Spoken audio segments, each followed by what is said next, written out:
Nous allons commencer un enseignement. On va interrompre celui qu'on a commencé dimanche passé. Je vais le sauter pour le dimanche prochain, s'il plaît à Dieu. On avait commencé à parler des âmes spirituelles. On avait commencé à toucher, comment on appelle ça? On avait commencé à toucher, les âmes de Dieu.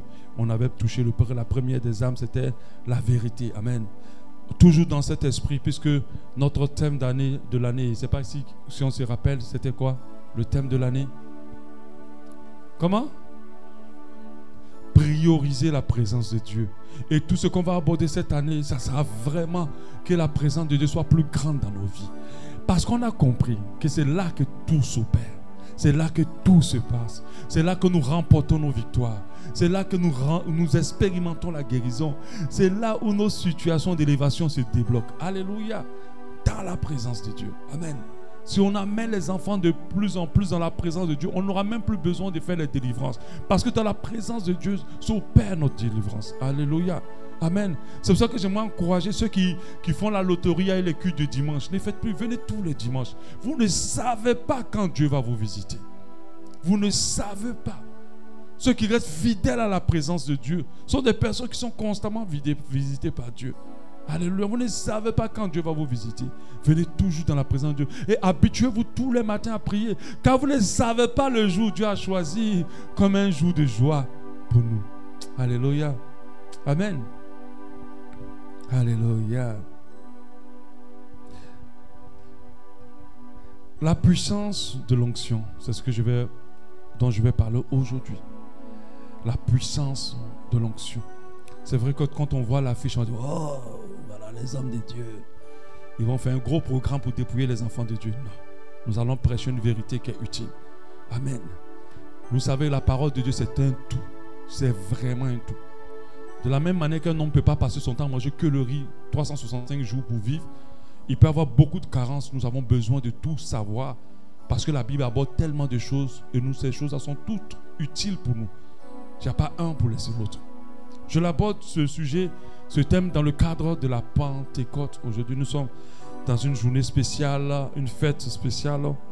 Nous fêtons la Pentecôte et nous savons que c'est l'une des plus grandes fêtes, la fête la plus importante, l'une des plus importantes des chrétiens. On a deux fêtes importantes pour nous les enfants de Dieu. J'ai déjà dit la Pentecôte, la deuxième c'est laquelle? La Pâque. J'ai entendu quelqu'un dire la Noël. Alléluia. Jésus est né là, ça ne nous a pas délivrés. C'est quand il est mort et qu'il est ressuscité. C'est là que nous sommes chrétiens. Alléluia. Dans nos grandes fêtes, et puis la Pentecôte, c'est deux fêtes importantes. La Pâque nous apporte la délivrance, la Pentecôte nous équipe pour le royaume. Alléluia. Ce sont des fêtes importantes. Vous avez vu que Dieu n'a pas fait de cérémonie autour de la naissance de Christ. Mais quelque chose de grand s'est passé lorsqu'il a expiré. Amen. La terre a tremblé, les morts sont ressuscités. C'est ce jour-là qu'on a reçu notre délivrance. Et qu'on a eu l'accès au ciel parce que le voile s'est déchiré. Alléluia. Donc la Pentecôte, c'est l'une des fêtes majeures. Nous savons que à la Pentecôte, quelque chose de grand s'est passé. Je précise que la Pentecôte n'a pas débuté le jour où les apôtres ont été visités par le Saint-Esprit. C'était le jour de la Pentecôte où ils ont été visités. Est-ce qu'on comprend? Ce n'est pas la Pâque n'a pas commencé avec la résurrection de Jésus. C'est le jour de la Pâque où la résurrection de Jésus, son sacrifice, tout le reste est produit dans la période de la fête de la Pâque. Amen. Est-ce que vous comprenez? La Pentecôte existait déjà. J'avais oublié pourquoi, mais je crois que c'est le 50e jour de quelque chose. Amen. Mais c'est quelque chose de très important. Nous allons lire le passage de Actes 2 au verset 1. Le jour de la Pentecôte. Le jour de la Pentecôte. Donc la Pentecôte était déjà là.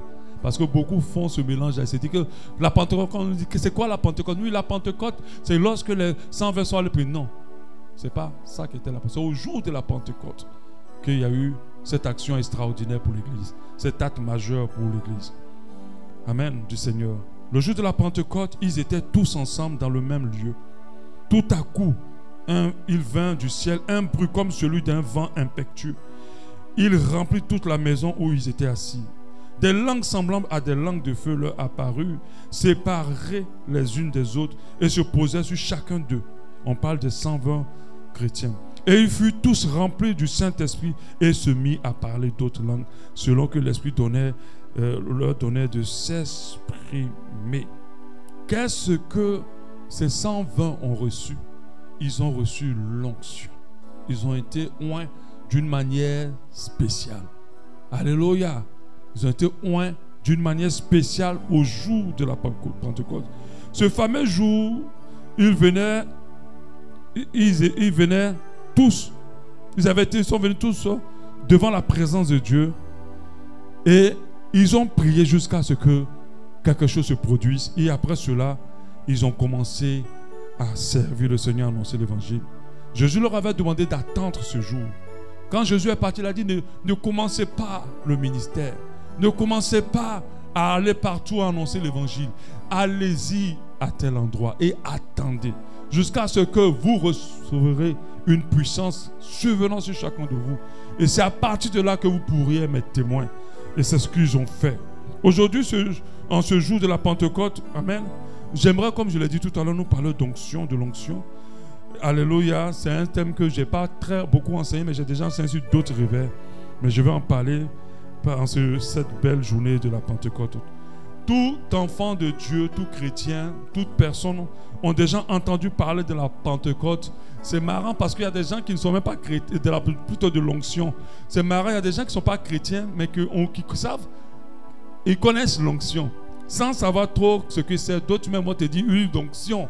Quand on dit une onction, oui, ça je connais. Mais ils ne savent pas qu'est-ce que c'est le mot onction qui est ajouté là-dessus. Ces gens maîtrisent bien l'onction, mais ils n'ont pas une grande connaissance, en parlant des chrétiens, de ce qu'on appelle la nouvelle naissance. Quand tu interroges des gens qui sont habitués dans les églises, qui sont tous les matins, midi, soir à l'église, tu leur demandes c'est quoi la nouvelle naissance. Ils ne savent pas qu'est-ce que c'est. Pourtant, la nouvelle naissance, c'est une dimension plus supérieure à l'onction. Amen. Ça vous choque, hein? Mais c'est la vérité. La nouvelle naissance, c'est une dimension plus élevée que l'onction. Pourquoi? Je vais vous en parler. Parce que l'onction nous donne la puissance d'en haut. Mais la nouvelle naissance nous révèle du caractère de Christ et atteste notre appartenance à Dieu. Amen. L'onction fait partie des dons de l'esprit, pendant que la nouvelle naissance est produite par le fruit. Elle produit en nous le fruit de l'esprit. Alléluia. Et puis, parce qu'on peut manifester l'onction sans appartenir à Dieu. Pourquoi? Parce que Dieu fait grâce. Dieu ne se répand pas plutôt de ses dons. Beaucoup de personnes manifestent l'onction, mais sans être connues par Dieu. C'est en cela que beaucoup ont dit, n'avons-nous pas? Puis le Dieu va dire, je ne vous ai point connu. Mais beaucoup maîtrisent très bien l'onction. On connaîtra parfaitement l'onction. Le mot onction là, de la manière les chrétiens l'ont exploité aujourd'hui, je pense qu'on est sorti maintenant du cadre de l'onction. On est maintenant dans autre chose. Des fois, quand je regarde certains cultes, quand je regarde certains temps de prière, j'ai l'impression d'être dans un bois sacré, dans une forêt, en train de faire une invocation, une incantation. Parce que ça a tellement viré qu'on n'est plus dans l'onction. On est ailleurs. Est-ce que cela veut dire qu'il faut négliger l'onction? Non, surtout pas. L'onction est très importante. Je dirais même un grand nom. Nous en avons besoin parce que Dieu compte sur nous pour faire avancer le royaume de Dieu ici-bas. Et nous ne pouvons pas le faire sans être oints. Amen. Nous ne pouvons pas faire avancer le royaume si nous ne sommes pas oints. Malheureusement, même si on va dans l'extrême de être transformé à l'image de Christ, avoir le caractère de Christ, mais une erreur qu'il ne faut pas faire, c'est de négliger l'onction. Et beaucoup négligent l'onction. Ils vivent comme si la puissance de Dieu manifestée par l'onction n'existait pas. Vous allez comprendre bien. Pour l'instant, qu'est-ce que c'est que l'onction? Si on te posait la question, c'est quoi l'onction? Toi, dont le mot était dans ta bouche jusqu'en fatigué, qu'est-ce que c'est que l'onction? C'est toi toujours, on attend. Oh, mais l'homme de Dieu, il est oint. Mais c'est quoi l'onction? Qu'est-ce que c'est? Amen. Si beaucoup de chrétiens ont entendu parler de l'onction, très peu ont une définition erronée de ce que c'est réellement. Un grand nombre plutôt, je dirais, ont une définition erronée plutôt de ce que c'est qu'en réalité. Ils ne savent pas. Même des gens ici dans le CESA ne savent pas trop quelle est la véritable définition de l'onction. Certains confondent l'onction à la puissance de Dieu. L'onction n'est pas la puissance de Dieu. L'onction est la puissance de Dieu est plutôt une manifestation de l'onction. Parce que l'onction, au-delà de la puissance, fait autre chose. Alléluia. Donc quand tu vois la puissance de Dieu manifester, tu dis voilà, j'avais l'onction, oui, c'est vrai, mais c'est la manifestation. La puissance de Dieu rentre dans l'onction. Alléluia. Amen. D'autres pensent que là où il y a l'onction, il faut que des chaises se cassent. Les gens se trouvent par terre, les bibles volent en éclats, les personnes pleurent, il y a des cris d'hystérique. Et malheureusement, c'est ce qu'on sait dans beaucoup d'assemblées sans juger, sans condamner, pour dire que là, il y avait l'onction. Amen. Et d'autres vont dire, pasteur, l'onction, c'est lorsque le pasteur fait reçoit l'onction. Ils savent imiter l'onction. Ils disent ça, pour eux, c'est ça. Mais je vous assure, c'est de mépriser l'onction. L'onction est beaucoup plus que ça. Faisons attention. Ce qu'on appelle folklore et bruit, ce qu'on appelle des ministères de tremblement de terre, de vents violents et de feu, sont en train de séduire énormément de personnes. Ce sont des ministères qui se sont tellement axés sur les tremblements de terre, les vents violents et le feu, que beaucoup se perdent dans cela en pensant que l'onction est là. On veut faire croire que l'onction, c'est ces choses-là. Pourtant, Dieu s'est présenté à ce prophète-là, ce grand prophète, dans un souffle léger. Je n'ai pas dit que quand il y a du bruit ou quand il y a des choses, l'onction n'est pas là. Mais faisons très attention. Ça ne veut pas dire aussi que l'onction est là. C'est quoi alors l'onction? Dans l'Ancien Testament, l'onction est l'acte de verser ou d'appliquer l'huile sur une personne. L'acte de verser ou d'appliquer l'huile sur une personne pour la consacrer. On ne fait pas ça pour rien. Le but, c'est pour la consacrer, pour la mettre à part, pour la remplir de la puissance de Dieu, pour une mission spécifique. Donc c'est l'huile qu'on met sur quelqu'un pour une consécration. Oindre, c'est mettre de l'huile, c'est frotter, enduire de l'huile ou d'autres matières grasses sur le corps de quelqu'un.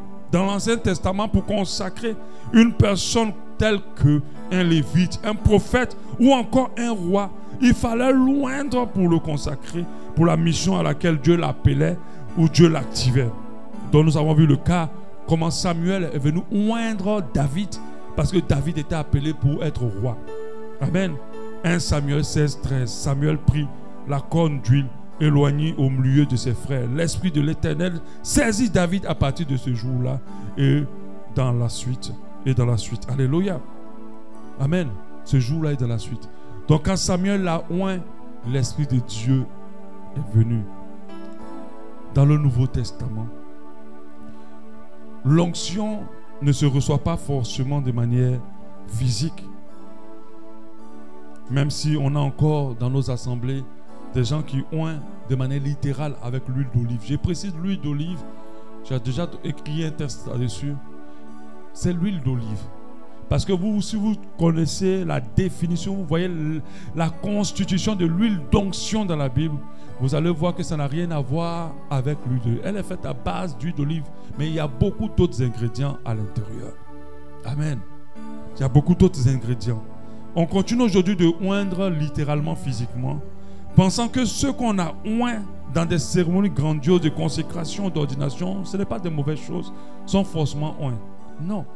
Ce n'est pas parce qu'on a fait une grande fête et qu'un pasteur, un révérend planétaire, international, un archevêque, est venu prier pour toi que tu es forcément oint.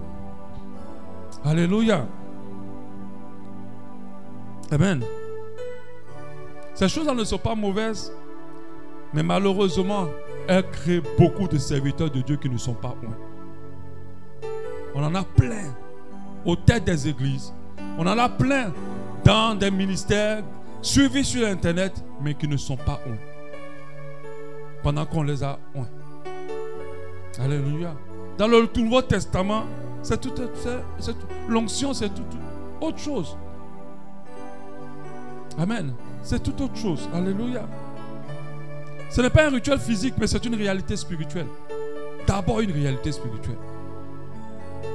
Tu n'as pas besoin de cérémonie d'ordination, de consécration. C'est des bonnes choses. Ce n'est pas mauvais. Mais tu n'as pas besoin de ça pour être oint. Alléluia. Tu peux même ne même pas le faire. Et puis tu peux être oint d'une manière extraordinaire. Parce que celui qui oint, ce n'est pas un homme. C'est Dieu. Par son esprit saint. Alléluia. Donc dans l'onction dans le Nouveau Testament, nous avons toujours l'action de oindre.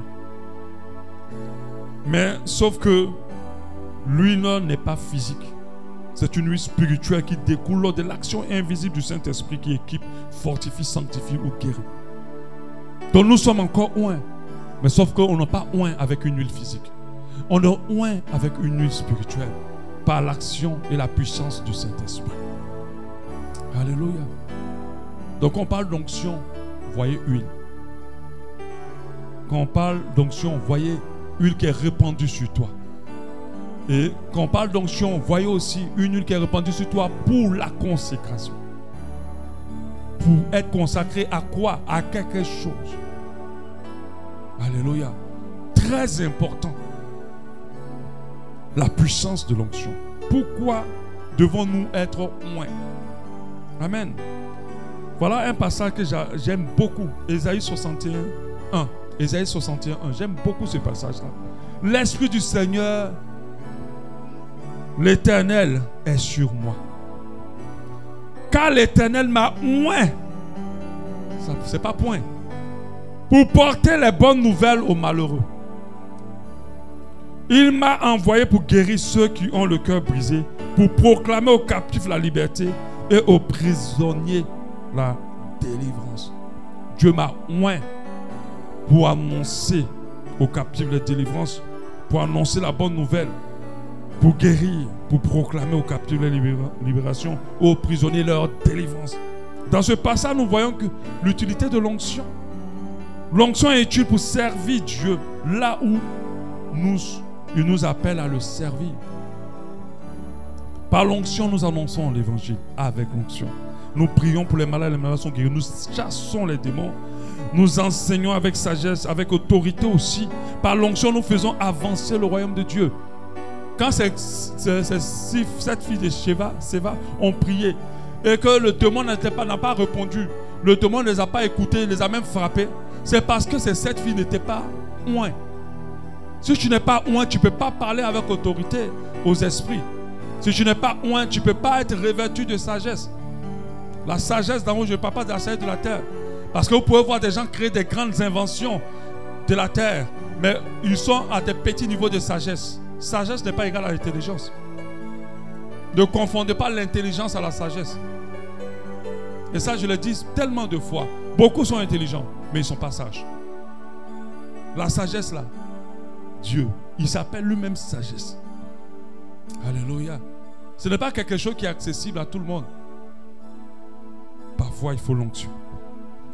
L'onction donne la capacité de servir Dieu avec puissance, sagesse et autorité. Retiens ça. L'onction donne la capacité de servir Dieu avec puissance, sagesse et autorité. Quand tu es oint, tu peux servir Dieu avec puissance, sagesse et autorité. Nous avons besoin d'onction. Nous avons besoin d'être oint. On ne peut pas faire les choses de Dieu avec notre chair. On ne peut pas faire les choses de Dieu avec notre intelligence. Nous avons besoin d'être oint. Parce que c'est l'onction qui marque la différence. Amen. Nous devons comprendre, comme la parole de Dieu nous le dit, le royaume de Dieu ne consiste pas qu'en parole, mais à une démonstration de puissance. 1 Corinthiens 4, 20. 1 Corinthiens 4, 20. Mais pour atteindre ce niveau de démonstration de puissance, il faut être oint. Quand je parle de la puissance, ce n'est pas que de la puissance spirituelle. Il y a aussi la puissance d'élévation. Vous allez voir quand je vais parler de différentes catégories d'onction. Par exemple, nous avons vu le cas de Joseph. Joseph n'a pas fait de miracle. Il n'y a pas un endroit où on dit Joseph a fait telle chose et puis le ciel s'est fendu, tel a fait ci, tel a fait ça. Mais il était oint. Et ce que Dieu avait mis dans sa tête l'avait élevé. Il était oint pour les hauteurs. Il était oint pour les hauteurs. Cette sagesse qu'il avait en lui devait le porter haut pour que les gens sachent que l'Éternel est Dieu. Amen. Je vous assure, il y a une chose qu'il ne faut jamais faire. Cherchez à avoir le ministère de quelqu'un d'autre. Développez votre ministère. Développez votre appel. Parce que dans votre appel, il y a quelque chose pour les gens. On ne peut pas tous être oreilles, ni tous être orteils. Chacun a quelque chose.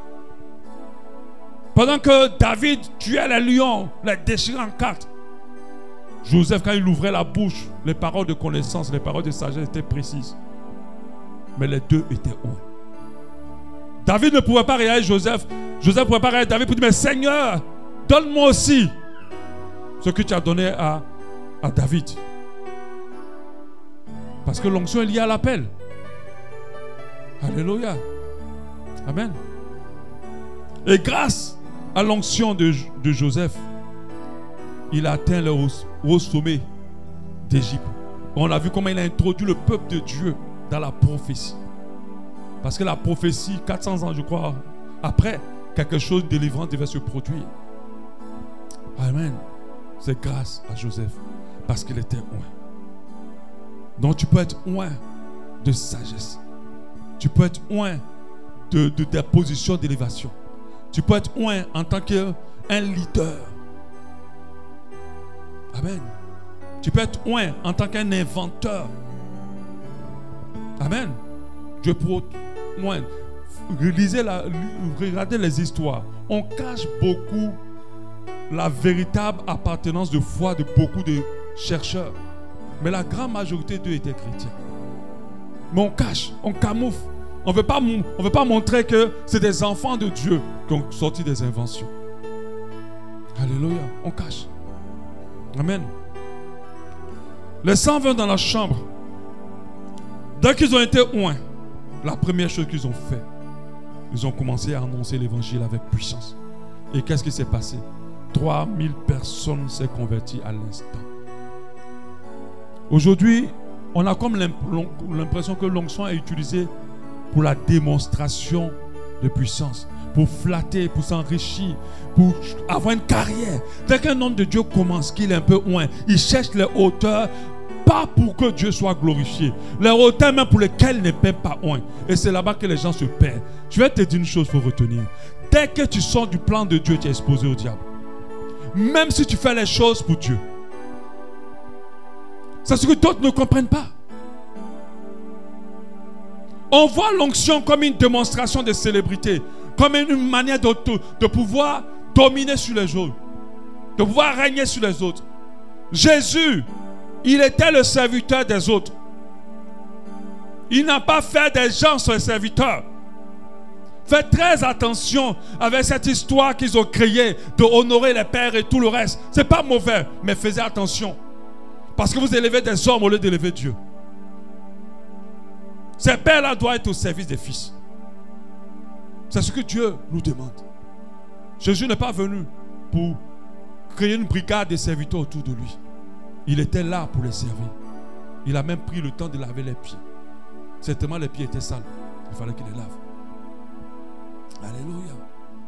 Faisons attention. On n'est pas oint pour dominer. On n'est pas oint pour se sentir supérieur. On n'est pas oint pour pouvoir se sentir, pour pouvoir s'enrichir. On n'est pas oint pour aller maintenant essayer de rentrer à la présidence. Dire les 2-3 paroles de connaissance de précision avec le président. Et après on sort avec un sac d'argent. On n'est pas oint pour ça. On est oint pour un appel, pour une mission. Quand Dieu nous remplit, quand Dieu nous induit d'huile, parce que dans l'onction, il y a la consécration. Quand il le fait, c'est parce qu'il a un projet, un plan pour nous. Et ça, il faut que tu le saches. Et tu dois chercher l'onction partout où Dieu veut t'utiliser, ou partout où tu sens que Dieu veut t'utiliser. Tu as besoin de l'huile du Seigneur. Acte 2, 41. Ceux qui acceptaient sa parole furent baptisés. Et en ce jour, le nombre des disciples augmentant d'environ 3000 hommes. Quand ils ont été oints pour la mission. Regardez ce qui se passe. L'onction qu'ils ont reçue il y a de cela des années, des milliers d'années. Leur onction nous sauve jusqu'à aujourd'hui. Mais s'ils étaient partis comme ça, sans recevoir cette onction, on aurait dû entendre seulement que il y a un Jésus qui était passé, et puis il y a des gens qui ont voulu. Vous voyez, il y a beaucoup d'histoires qui se sont éteintes. Il y a beaucoup de révolutions qui sont éteintes. Moi, j'ai entendu parler de...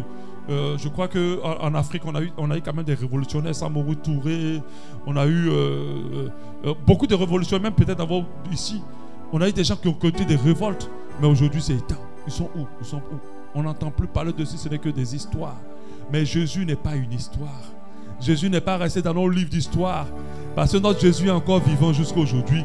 Et il agit jusqu'à aujourd'hui. Mais à cause de quoi? L'onction. Mon frère, quand tu es vraiment oint, l'église que tu as créée peut se fermer. Mais les âmes que tu as suscitées vont continuer à porter ton onction de génération en génération. Ce n'est pas de créer des églises, c'est de bâtir des hommes. Amen. C'est de bâtir le royaume de Dieu dans le cœur des gens. Alléluia. Sans l'onction, nous servirons Dieu avec faiblesse, avec beaucoup de difficultés pour avancer. Et surtout avec très peu d'impact. Impact, j'aimerais rester un peu sur le mot impact. Les hommes aujourd'hui ont des indicateurs d'impact d'une onction d'un ministère qui n'ont rien à voir avec les indicateurs d'impact que Dieu utilise pour dire que ce ministère a un impact. Pourquoi? Parce que nous les hommes, nous regardons à ce qui frappe aux yeux. Mais Dieu regarde à ce qu'on ne voit pas. C'est pour ça que de la manière que nous on peut dire, oh, ce ministère-là est grand. C'est pas sûr qu'il soit grand devant Dieu. Pourquoi? Parce que nous, on regarde à ce qui frappe aux yeux. Mais Dieu regarde à ce qu'on ne voit pas. Et à partir de ça, on n'a pas les mêmes indicateurs comme Dieu. Quand tu es oint, tu as forcément de l'impact. Les hommes ne verront pas peut-être l'impact que tu as. Mais Dieu voit l'impact que tu as par rapport à l'onction qu'il t'a donnée. Parce qu'on n'a pas les mêmes indicateurs. C'est pour cela qu'on pourrait dire qu'il y a de l'onction quelque part à cause de ce qui frappe aux yeux. Mais Dieu dira qu'il n'y a rien.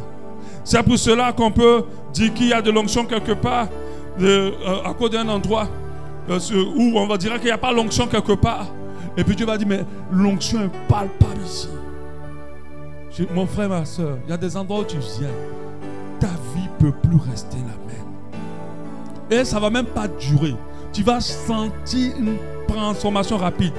Écoute encore, il y a des personnes avec qui tu commences à marcher. Ta vie commence à changer rapidement. Parce que ces personnes-là sont ointes. Toi, mais tu vois comment beaucoup de choses commencent à fleurir dans ta vie. Ne vous amusez pas avec l'onction. L'onction ne s'amuse pas avec les actions des ténèbres. Amen. C'est-à-dire quand le diable règne quelque part, quand l'onction vient, l'onction ne badine pas avec les actions des ténèbres. Alléluia. C'est pour ça que j'aimerais dire à quelqu'un, accroche-toi à Dieu. C'est le bon choix pour toi. Accroche-toi à sa parole. C'est le bon choix. Tout ce qui est en dehors de Dieu, dans les ténèbres, je t'assure, ça va que te détruire. L'onction ne ment pas. Quand c'est là, quand c'est un endroit, quand c'est en quelqu'un, ça ne va pas mentir. Dès que tu es en connexion avec cette personne, dès que tu commences à fréquenter cet endroit, ça ne dure pas. Si tu es sincère vraiment dans ta recherche de Dieu, tu verras comment ça va changer ta vie. Beaucoup de destinées sont bloquées parce que ces personnes n'ont pas encore rencontré des personnes ointes. Beaucoup de vies sont calées, ça n'avance pas parce qu'ils ne sont pas encore allés dans des endroits où l'onction est là.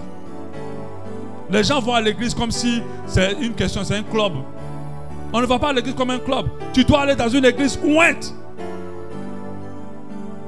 On ne suit pas n'importe quel homme de Dieu. Tu dois suivre un homme de Dieu oint. Je n'ai pas dit qu'il fait les miracles. Parce que l'homme de Dieu fait les miracles, vous tombez, lui devient riche, vous restez pauvre. C'est quoi ça?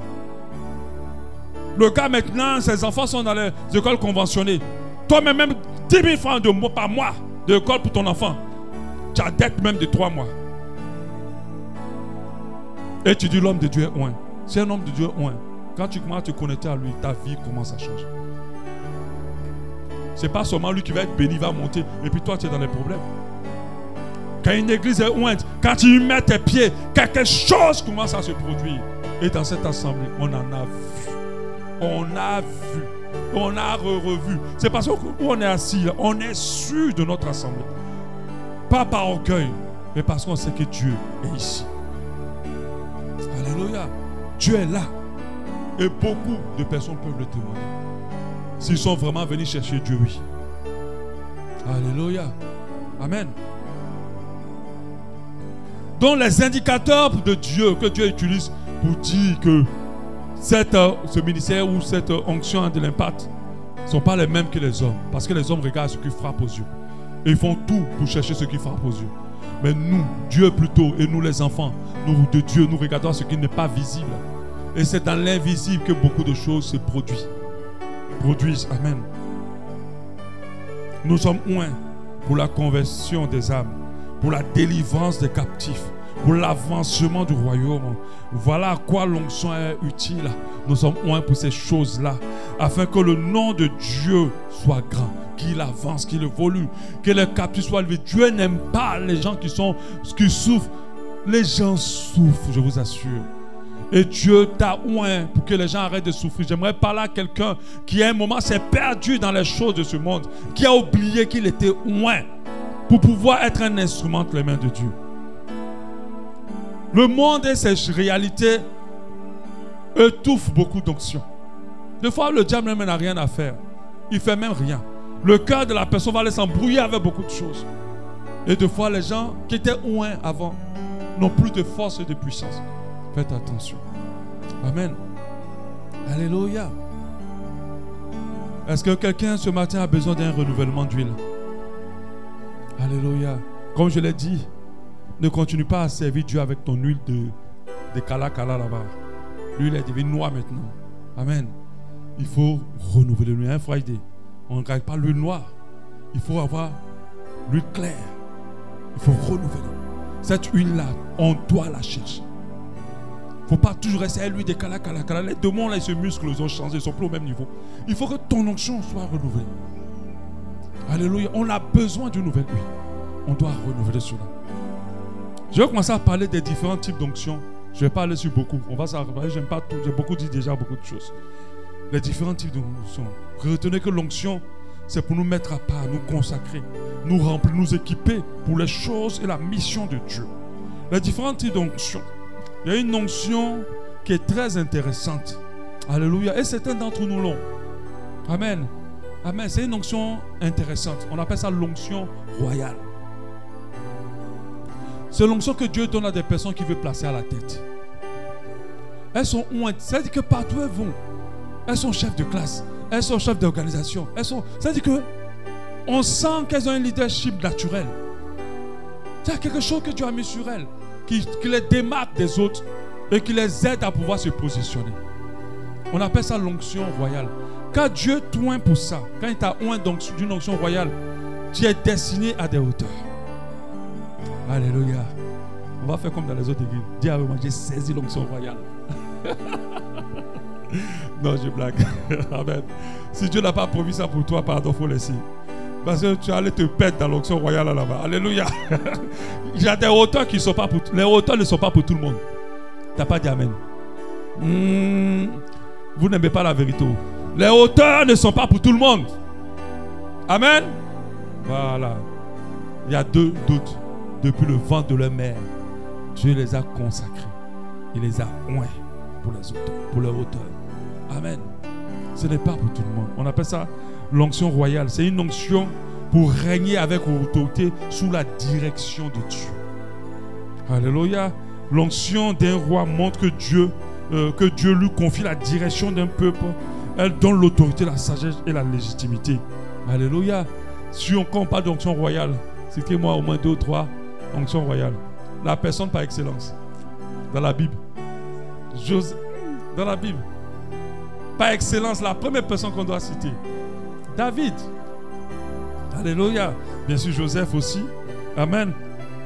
Salomon. Alléluia. L'onction royale. C'est que Dieu leur a donné une onction pour diriger. Il y a même Moïse. Parce que ce sont des onctions pour diriger. Pour être à la tête, pour être au sommet. On appelle ça l'onction royale. Quand tu l'as, mon frère, c'est une onction qui est dangereuse, hein, je vous dis. Parce que les gens vont vous détester pour rien. Partout où tu vas rentrer, les gens vont sentir que si la personne reste trop ici, il risque de prendre ma place. Ça veut dire que tu es menaçant partout où tu pars. On t'attaque avant même que tu attaques. C'est une onction, quand tu l'as, beaucoup de personnes te bousculent. Les gens te haïssent. Mais en même temps, c'est une onction qui, quand tu l'as, Dieu met beaucoup de personnes dans ta route pour t'aider à remonter. Ils te connaissent à des personnes pour rien qui t'aiment. Pour rien qui aiment ton affaire. Regardez avec l'autre, comment il s'appelle? Celui qu'on a jeté dans la fosse au lion. Daniel. Regardez l'amour que le roi avait pour lui. On appelle ça l'onction royale. Il n'a rien fait au roi. Il n'a même pas fait quelque chose de spécifique. Le roi l'aimait. Alléluia. C'est une onction extraordinaire. Amen. Quand Dieu met ça sur toi, quand Dieu t'oint d'une onction royale, ça te fait monter dans les hauteurs. Mais je t'assure que c'est l'une des onctions aussi les plus compliquées à gérer. Gérer dans le cadre, il faut beaucoup de sacrifices. Il faut beaucoup de privations. Il faut beaucoup de dispositions pour le contenir. Ceux qui ont l'onction royale ça, ne vivent pas comme les autres. Amen. Ils ne peuvent pas se permettre tout comme les autres. Amen. Ça, c'est une très bonne onction. Il y a une autre onction, l'onction sacerdotale. Sacerdotale. Voilà, sacerdotale. C'est ceux que Dieu oint pour les positionner en tant que sacrificateurs, pasteurs, ceux que Dieu oint pour être à son service. Alléluia. À son service. Ou servir au sein de sa maison. Donc parfois, au temps de l'Ancien Testament, on vient te porter un gros vêtement, on te met une bague, on te fait beaucoup de choses. Les gens le font encore aujourd'hui. Quand ils oint ces sacrificateurs-là, ils leur donnent des grandes tuniques, des grands chapeaux comme des prêtres et tout le reste. On appelle ça l'onction sacerdotale. Alléluia. Et dans la Bible, quelle est la personne par excellence qu'on peut citer? Il était à côté de Moïse. Aaron. Amen. Quand ils ont tout fini, la délivrance a opéré, Dieu a donné avec précision qu'il a mis Aaron et sa génération à part, qu'il les a oints pour pouvoir porter cette onction. Alléluia. En tant que sacrificateur. Amen. Ça, c'est une onction aussi. Quand vous le portez, vous êtes prêt à beaucoup de sacrifices. Vous êtes consacré au service de Dieu. Vous aimez plus servir Dieu qu'autre chose. Et vous êtes prêt à vous donner. C'est vrai qu'il y a beaucoup qui le font en faisant les prêtres qui font le vœu de je ne sais pas quoi. Mais parmi les prêtres, il y a des gens vraiment qui ont cette onction. Réellement, je le dis. Amen. Qui le portent bien, qui annoncent vraiment l'évangile. Mais il y a beaucoup qui y vont qui ne sont pas oints. Je vous assure, si Dieu ne t'a pas oint, ne va pas te faire oindre. Amen. Si Dieu ne t'a pas oint pour quelque chose, n'accepte pas d'être oint. Parce que si Dieu ne t'a pas oint, les hommes peuvent t'oindre. Mais tu vas voir que tu n'es pas oint. Alléluia. Je vais terminer, je vais m'arrêter plutôt à l'onction prophétique. L'onction prophétique, c'est aussi une onction. Quand il y a cette onction, aujourd'hui quand on parle de prophète, les gens voient ici, oui, ma soeur, viens ici, ma soeur, viens. Tu t'appelles Chantal. Pasteur, non, je m'appelle, comment on appelle ça? Non, pas Déborah. Bon, je m'appelle Déborah. Oui. Tu as vu, il y a A dans les deux noms. Donc j'ai voulu dire Déborah. Tu as vu? Donc la personne, en regardant tes réponses, en regardant beaucoup de choses, commence à te dire beaucoup de choses, mais on sent qu'il n'a pas de précision. Il ne connaît rien, il ne sait pas. Maintenant, il y a d'autres qui connaissent, mais sauf qu'ils travaillent ce qu'on appelle des esprits de divination. Ils ont un esprit qui leur parle à l'oreille, à ton sujet. Et ce n'est pas pour te dire quelque chose qui va changer ta vie. La personne vit dans le péché, jusqu'à même elle fait la pommade dans le péché. Et toi, tu t'en vas prophétiser sur une élévation. Ah! Avant, quand le prophète voulait ouvrir la bouche, tout le monde se cachait. Les gens se cachaient. Mais aujourd'hui, quand le prophète, oh, parle, prophétise, hein? Prophétise. Parce que les prophètes d'aujourd'hui, là, ils ne prêchent que du bon. Les gens sont dans le péché. Ils arrachent mari des gens, arrachent femme des gens. Ils vont faire vaudou, ils vont faire sacrifice, ils vont faire tout. Quand ils viennent s'asseoir à l'église, Dieu me dit que tu vas voyager. Mon frère, si tu vas à Koulamoutou, tu as voyagé. Amen. Faisons très attention.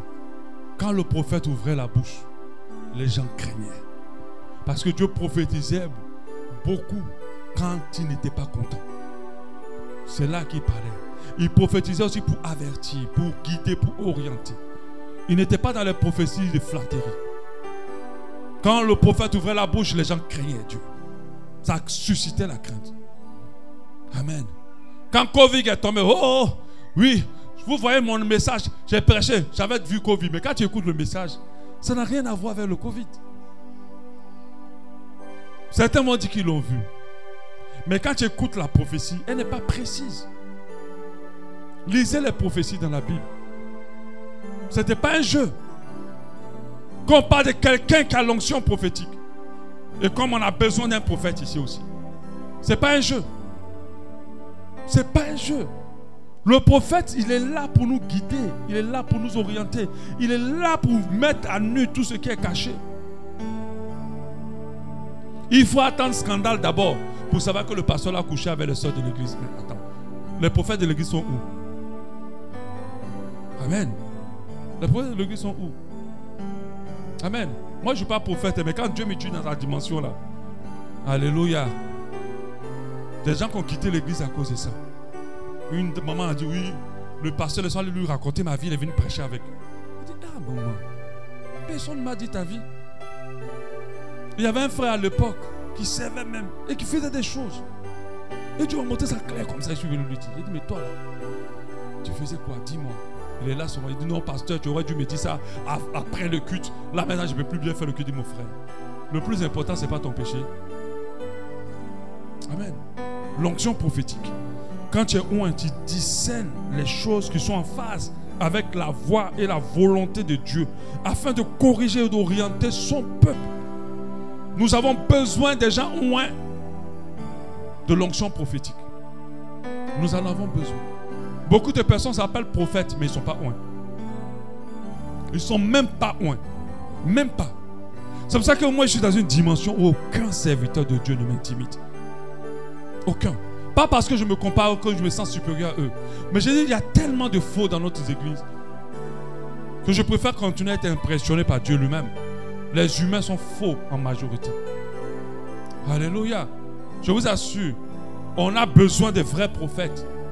L'église du Seigneur est perdue actuellement là. Dans nos nations, on a besoin de prophètes. On a besoin.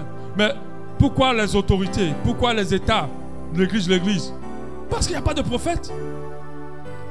Ou de prophètes authentiques. Les authentiques sont étouffés. Les authentiques ne sont pas visibles. Les authentiques ne frappent pas à l'œil.